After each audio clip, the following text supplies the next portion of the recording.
what's going on, guys? It's Gummy here. I'm about to another video. If you guys are unaware, Sledgehammer Games has dropped an update that we have all been waiting for. This update was meant to fix a lot of the bugs going on within the game, but when looked at from the 10,000 foot view, you'll see that, not much has changed. As you all know already, shipment was added yesterday, and I bet the question those of you who don't have the game are asking, is shipment even good?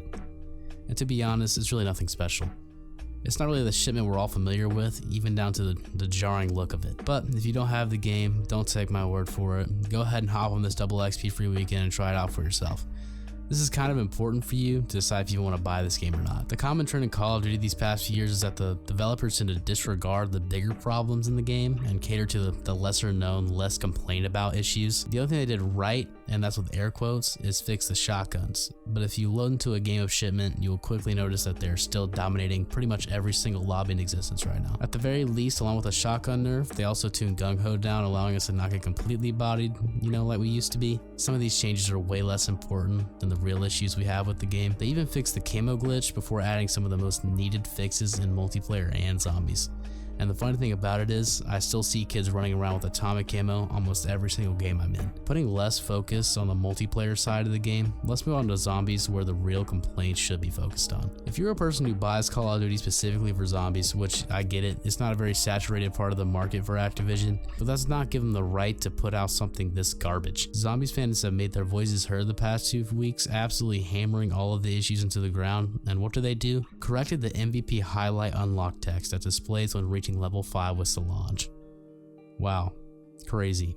What a needed fix, guys. Meanwhile, in zombies, there's a no wonder weapon. You can get kicked for inactivity, and probably the most important missing factor of all, you can't even pause your game.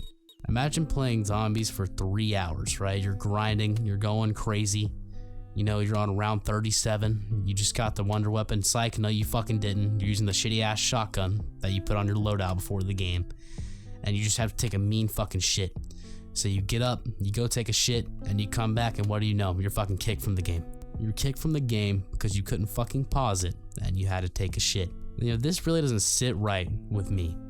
I think that would piss me off, and I'm sure that would piss you off too. But less about what Vanguard is doing wrong. There's still some credit to be given, believe it or not. There's some credit to be tossed out here. If you've been playing the game a lot, especially since launch, you probably noticed, I know you motherfuckers using the MP40 and the STG, you've definitely noticed the ridiculous amount of bloom that are on these weapons. Well, that should be less of a problem now, because the developers have implemented a fix for this. I hope. I haven't really tried this out yet, but reduce the effects of ADS spread, aka bloom, on base weapons without attachments. And the developers even left a note here. Attachments improving accuracy will reduce ADS spread.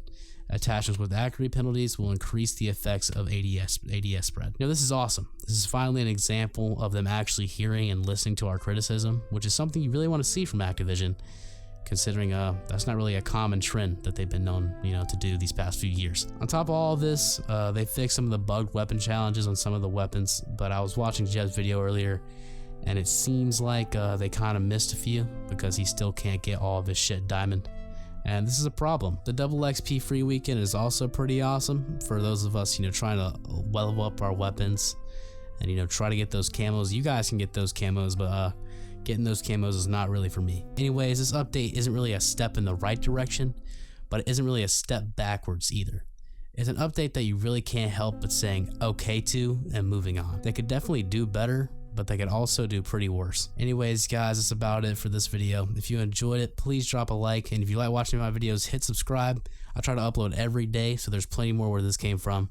Make sure you check out all my socials in the description, and thank you guys so much for watching. See you next time. Peace.